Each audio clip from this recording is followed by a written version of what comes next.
sempre bem-vindos.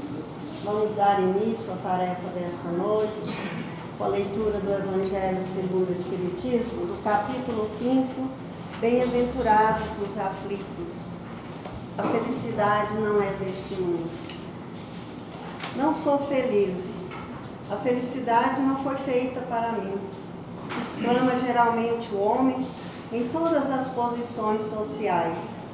Isto prova, meus caros filhos, melhor que todos os raciocínios possíveis, a verdade dessa máxima do Eclesiastes. A felicidade não é deste mundo. Com efeito, nem a fortuna, nem o poder, nem mesmo a juventude em flor, são condições essenciais da felicidade.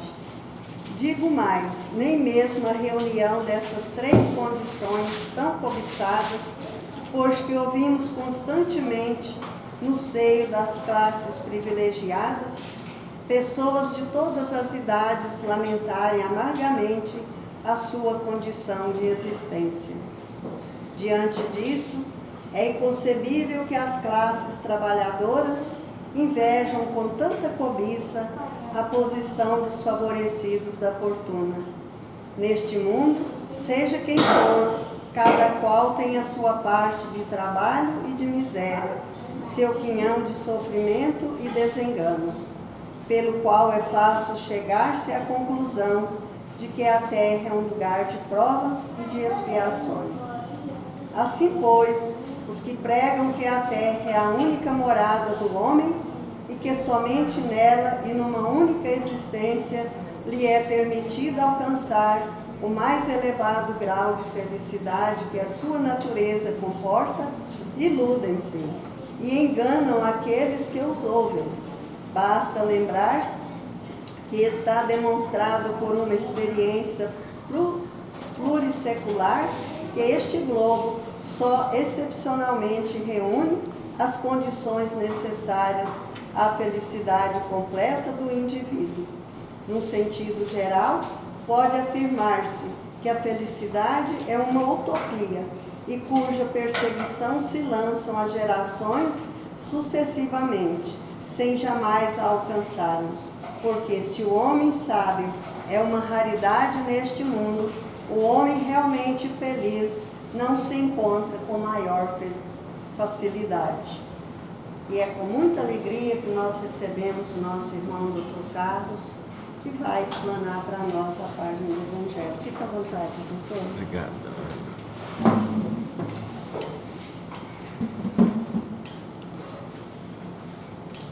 Queridos irmãos e irmãs, que Jesus nos abençoe. É uma alegria voltarmos a esta casa. Uma casa amiga, acolhedora, de grandes amigos, Alexandre, Marina e familiares. Uma casa que nós consideramos também uma extensão de nossa casa Bittencourt Sampaio, Lar Espírita Pedro e Paulo, e agora com este grupo, o Grupo Espírita Amor Cristão, completando 44 anos. Eu estava meditando no tempo, como o tempo corre, como ele nos puxa adiante, mesmo quando nós não queremos caminhar. 44 anos é uma existência abençoada, é uma semente que foi plantada com muito amor, com muito carinho, germinou, cresceu, floresceu, frutificou e se transformou em uma árvore frondosa. 44 anos, é uma bênção. Mas 44 anos temos certeza de muita luta, de muito trabalho, de muito esforço e de muita renúncia.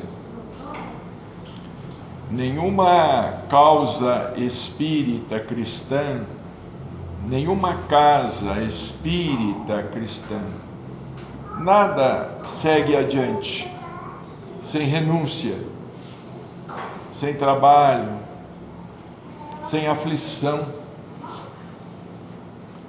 Nada segue adiante. E temos certeza que esta casa, como todas as demais casas, tem exigido daqueles que estão aqui sempre à frente de suas atividades, tem exigido muita renúncia, tem exigido disciplina. Eu me lembro do que o Chico dizia. O Chico falava que às vezes ele tinha alguns momentos de tristeza. Claro, até Jesus chorou. Chorou por Lázaro, o amigo morto, supostamente morto. Chorou no Jardim das Oliveiras, nas horas que antecediam a sua prisão, a sua condenação e a sua crucificação. Chico tinha os seus momentos de tristeza, de preocupação, uma família numerosa, muitos irmãos, muitos sobrinhos, e ele, embora residindo em Uberaba, ele participava da vida da família em Pedro Leopoldo. Os recados chegavam e ele ficava sabendo dos problemas.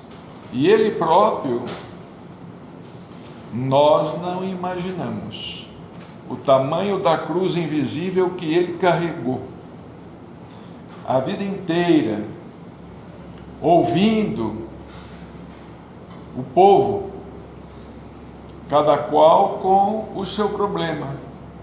Então ele nos contou, certa vez, que ele estava triste e chorava, estava em casa sozinho, mas era dia de ir à reunião, era dia de receber o povo, de ouvir o povo, era dia de psicografar. Então Emmanuel disse a ele: enxuga os olhos e vai, as suas lágrimas são suas, elas não são do povo. Enxuga os olhos e vai trabalhar, porque o povo está esperando. Então, muitas vezes, nós temos que calar os nossos problemas, nós todos. Temos que calar os nossos problemas, silenciar os nossos conflitos para atender as pessoas, para estarmos com as pessoas que sofrem. Nós, diante da leitura que foi lida, foi feita, a felicidade não é deste mundo, está no capítulo 5º, bem-aventurados os aflitos. Estávamos pensando, enquanto a Marina lia a página, que nós somos muito exigentes em matéria de felicidade. Nós somos muito exigentes. Nós não pensamos que somos espíritos imperfeitos, que temos um passado difícil, que trazemos um passado difícil. Não pensamos. Não pensamos que estamos em um mundo de provas e expiações.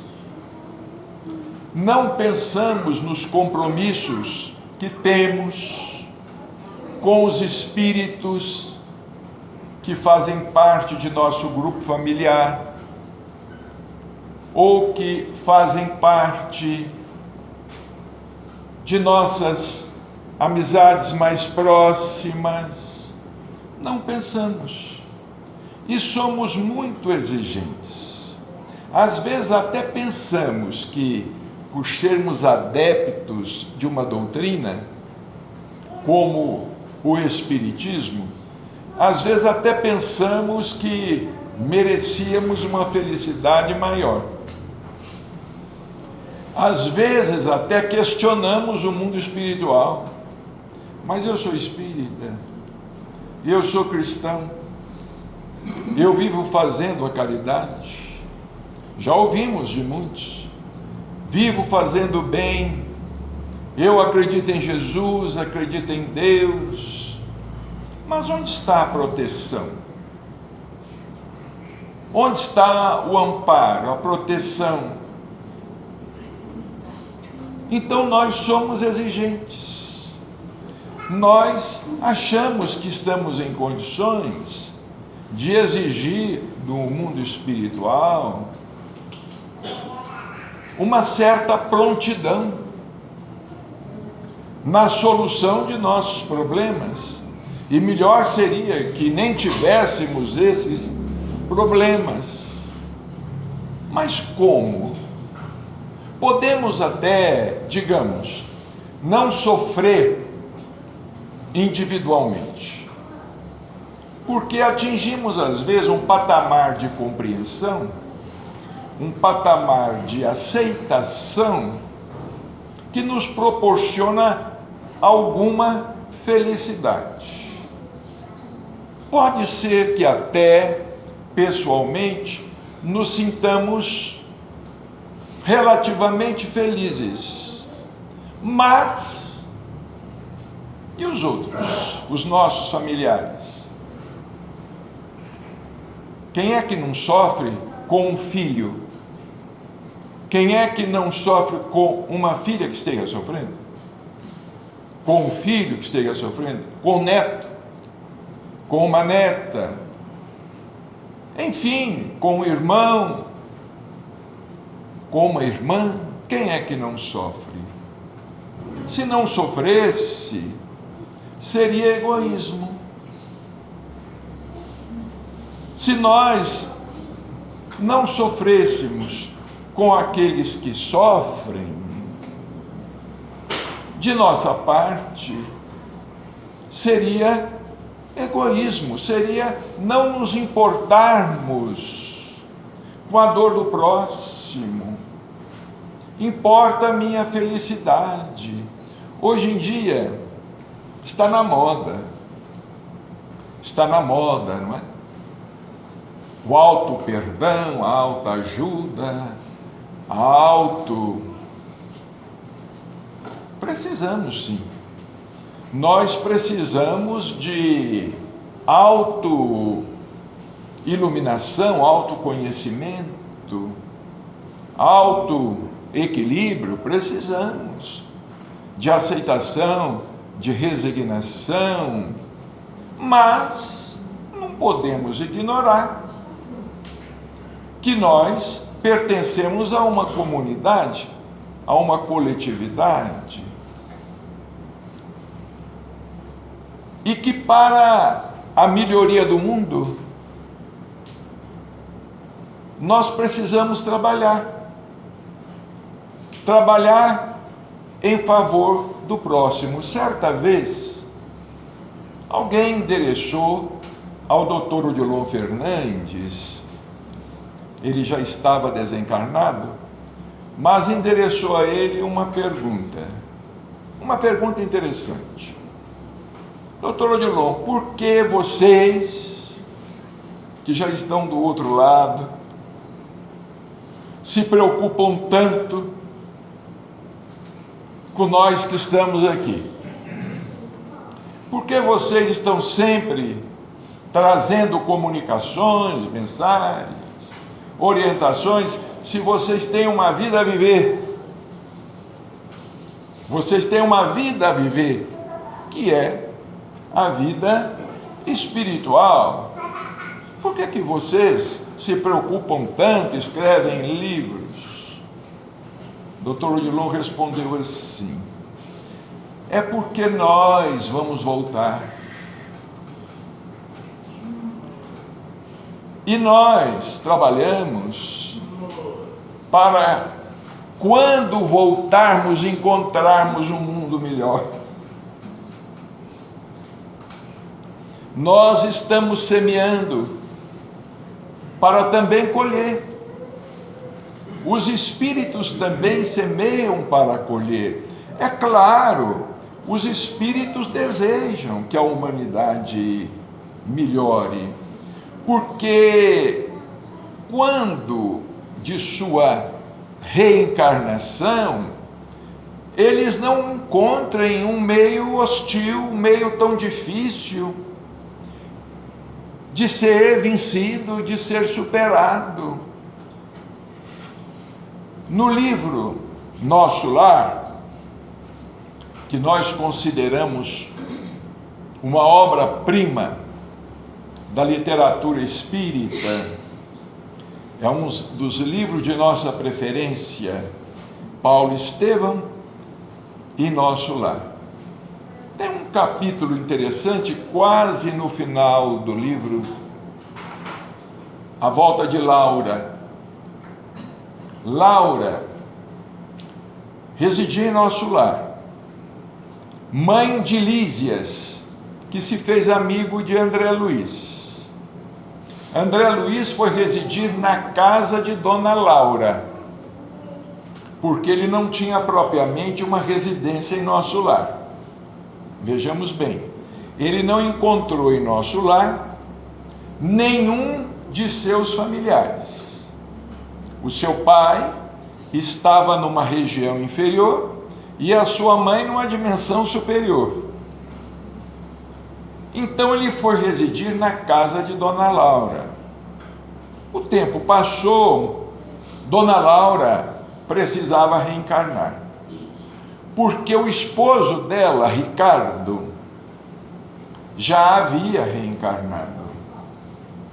Seria esposo dela novamente. Já havia reencarnado. E ela precisava reencarnar para encontrar-se com ele. Claro, se ela demorasse muito tempo, a distância que talvez viesse a separá-los seria difícil de ser vencida, porque ocorre muito, não é?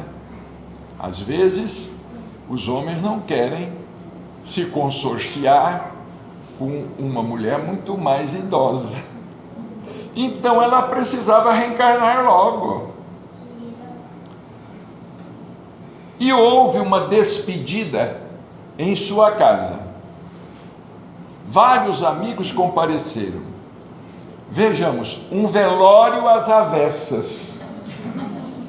Um velório às avessas. Porque aqui nós participamos às vezes de um velório para nos despedirmos, não é? Para estarmos ali homenageando, prestando as últimas homenagens a um familiar, a um ente querido, a um amigo. Em Nosso Lar o clima não era de velório, mas era de preocupação, porque afinal Dona Laura estaria voltando e ela estava apreensiva. Vejamos bem, um espírito com seu cabedal, porque ela tinha milhares de horas trabalhadas em favor da comunidade, em Nosso Lar. Era um espírito de vários méritos, mas ela estava apreensiva. Ela recebeu entre os visitantes um representante do governador, o ministro Genésio, que começa a conversar com ela. Laura, você vai voltar à terra. É uma tentativa de magna importância. Literalmente está escrito. Tentativa de magna importância. A reencarnação é para todos nós. Laura, respondendo ao ministro, disse: eu estou com receio. Aí o ministro perguntou: do que você tem receio? E ela aponta 3 medos principais. Primeiro ela fala: eu estou com medo do esquecimento do passado. Eu estou com medo do esquecimento do passado, de voltar à terra e de certa maneira me esquecer de meus compromissos espirituais, de meus deveres, porque o mundo nos chama constantemente. O mundo reclama por nós, os acontecimentos. Se nós não lutarmos contra, vamos dizer, certas circunstâncias, nós não conseguimos nem mesmo comparecer numa reunião como esta.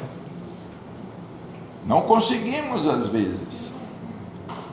O ministro Genésio responde a ela, aí pergunta: qual é o seu segundo receio? Ela diz assim: é a influência do meio. Uma coisa era consequência da outra. Esquecimento do passado e a influência do meio. A influência do meio é pesada. Nós influenciamos e somos influenciados. A doutrina nos ensina a influenciar positivamente. Mas influências negativas estão à nossa volta, em toda parte, até mesmo na internet, na televisão, na imprensa, na mídia em geral. As influências, ela tem um medo da influência do meio. Aí Genésio fala com ela: dedique-se ao trabalho, agarre-se ao trabalho. Porque se você se defender no trabalho do bem, você vai conseguir vencer a influência do meio. E aí ele pergunta: qual é o seu terceiro receio ou medo? É algo para pensarmos o que ela fala. Ela diz assim: eu estou com medo das questões ligadas ao sangue.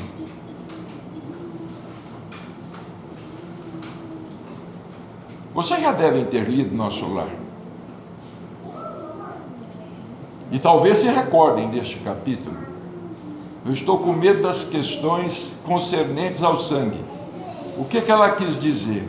Ela quis dizer que estava com medo da genética. Ela estava com medo da hereditariedade. Ela estava com medo, olha como o corpo pode exercer sobre nós uma certa influência. Ela estava com medo, ela ia receber um corpo novo, mas um corpo de seus ancestrais, geneticamente, seu pai, sua mãe, de seus avós. E nós sabemos que existem muitas enfermidades, muitos problemas físicos que têm a sua origem em questões psíquicas. E que são transmissíveis. Que podem ser transmissíveis, principalmente quando o espírito reencarnante não se sobrepõe à matéria. não consegue se sobrepor à matéria. Ela disse assim: eu estou com medo das questões concernentes ao sangue. Aí o ministro disse assim: eu já pedi que cuidassem disso. Eu já pedi que os espíritos, certamente os espíritos que trabalham nos processos de reencarnação, não em todos, porque existem muitas reencarnações que acontecem de maneira mecânica,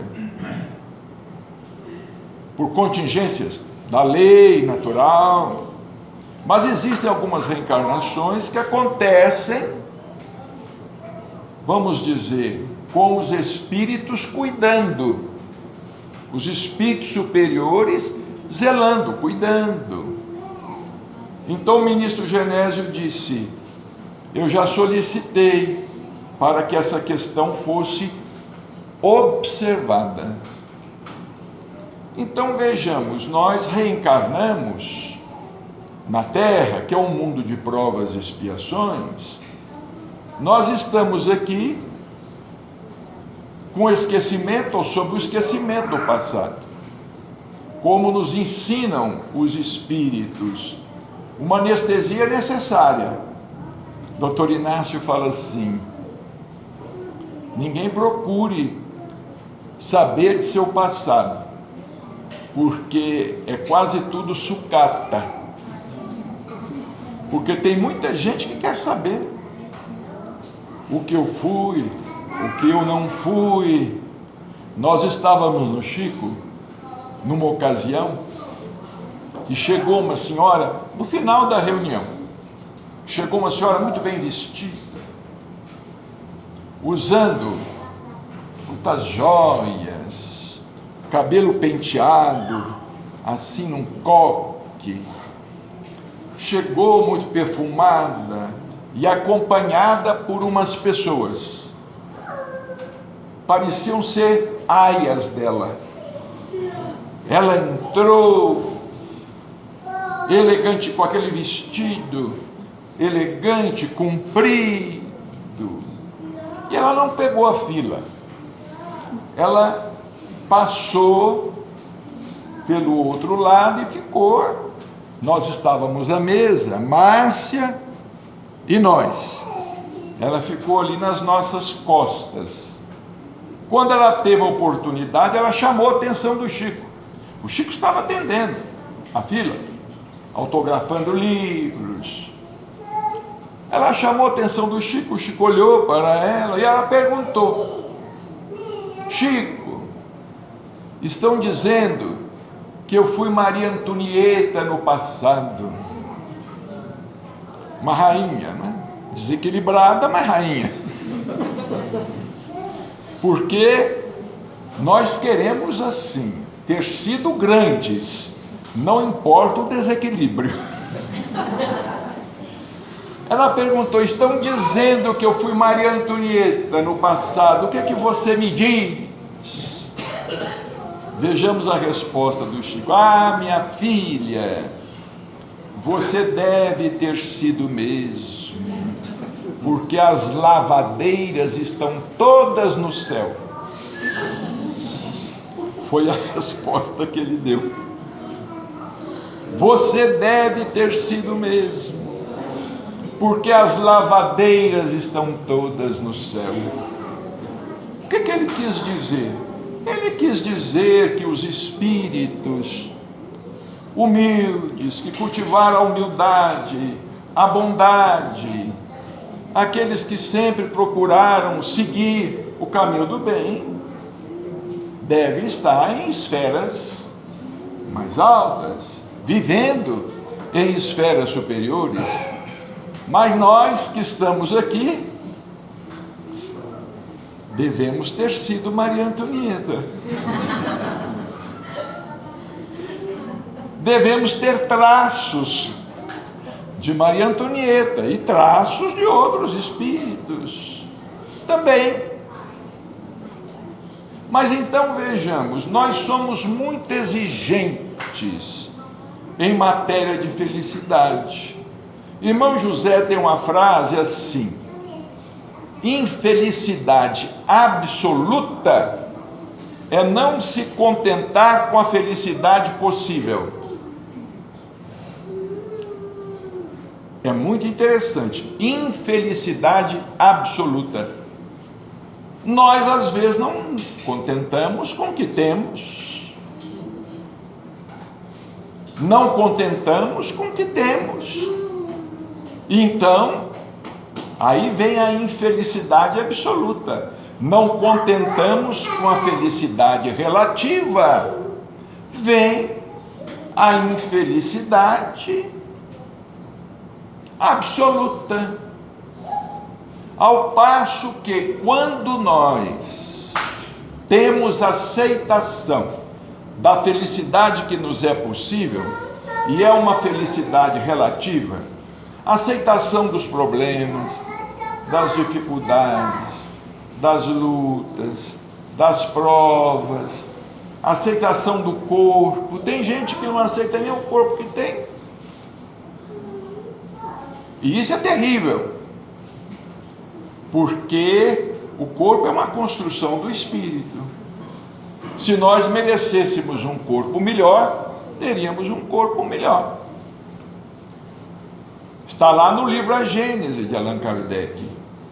É o espírito que constrói o seu corpo espiritual. E o corpo físico, ele se modela, ele se forma a partir do corpo espiritual, a partir do perispírito.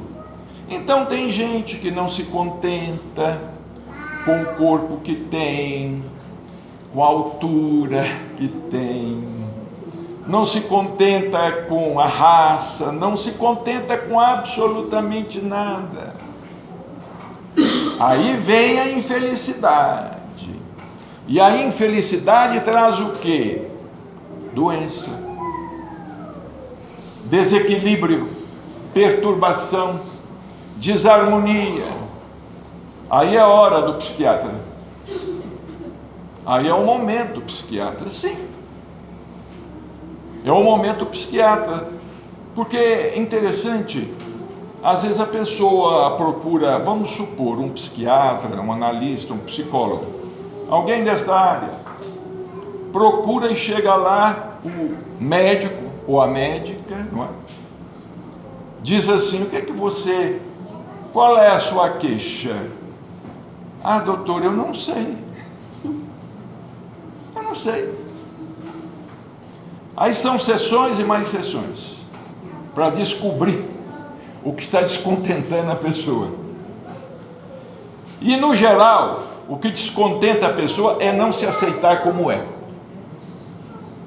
É não aceitar a si mesmo e não aceitar os outros. Tem um caso que eu conto e serve de exemplo, também com o Chico.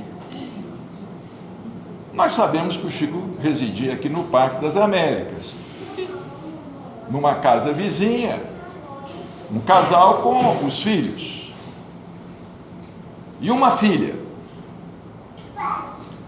A filha ficou grávida. A filha ficou grávida e foi um problema.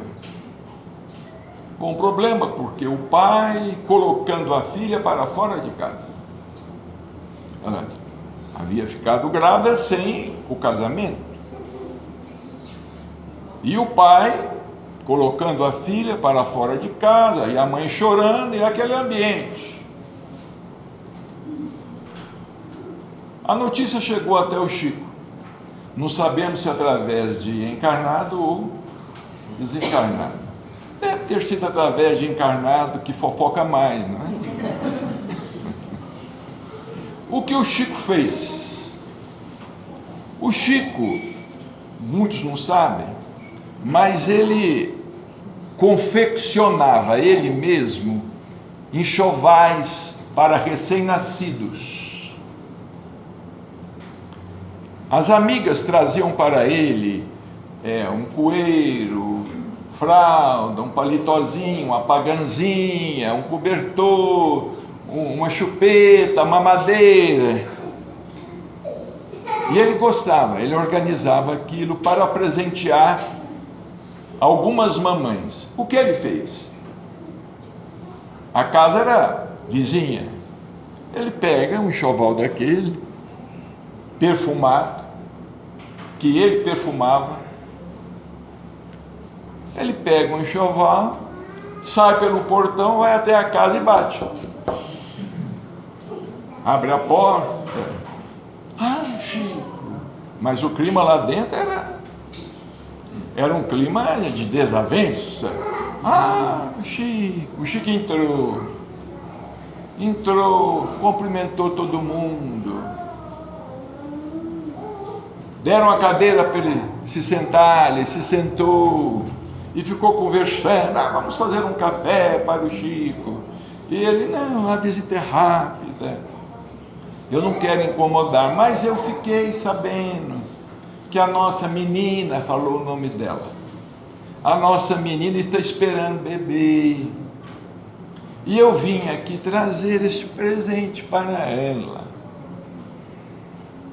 E entregou, estava embrulhado, claro, embrulhado, num papel de presente, porque o Chico era muito cuidadoso, embrulhado, no papel de presente. Eu vim trazer esse presente para ela. A menina desembrulhou, o pai, naquele momento, aquele espírito ficou desarmado. Só com esse gesto ele resolveu a questão. Levou uma bênção. Não sabemos se a menina depois, talvez muitos estejam querendo saber. Nós não sabemos do desfecho. Nós sabemos que o pai que queria expulsar a filha passou a se abrandar. Abrandou-se espiritualmente. Porque o Chico foi lá socorrer, foi lá levar o amparo, foi lá levar a proteção. Então é a questão da aceitação. Nós precisamos de ter aceitação. É difícil. A aceitação é muito difícil. Mas nós só aceitamos quando nós compreendemos. E nós somente compreendemos quando nós nos colocamos no lugar do outro. Nós nos colocamos no lugar do próximo. Aí nós passamos a compreender. Porque em geral, nós não aceitamos.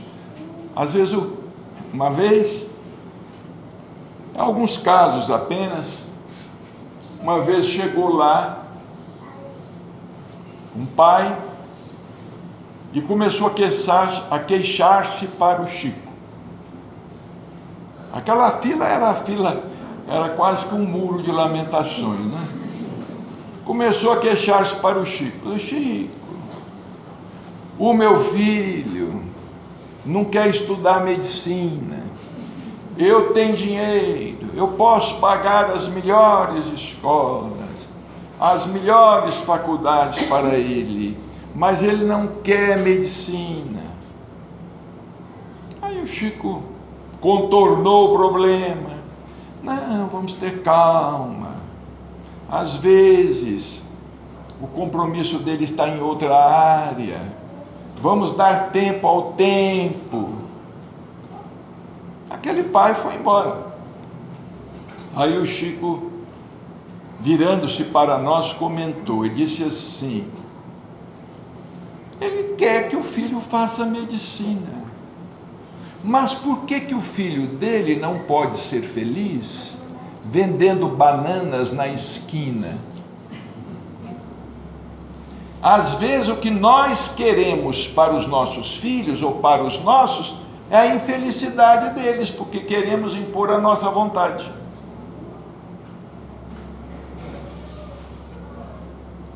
Nós não os aceitamos. Isso também acontece no casamento. No começo é aquela paixão maravilhosa. Depois, com o tempo, eu acho que eu me casei com um homem errado. E o homem, eu acho que me casei com a mulher errada. Mas aí é o momento da aceitação. É a hora da aceitação. Aceitar o outro, como o outro é. E quando a gente não aceita, vem a infelicidade. Vem a infelicidade. Porque nós só queremos colher as rosas e não queremos colher os espinhos.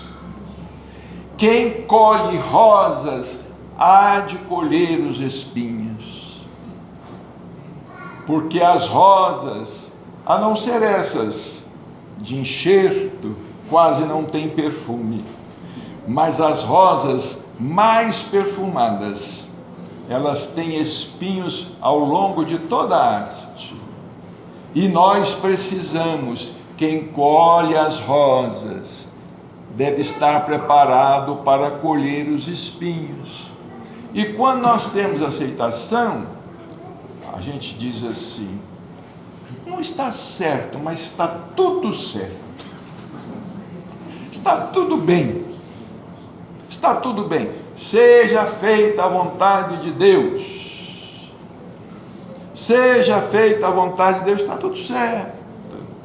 Aí nós vamos começar a ter a felicidade que é possível ter aqui embaixo.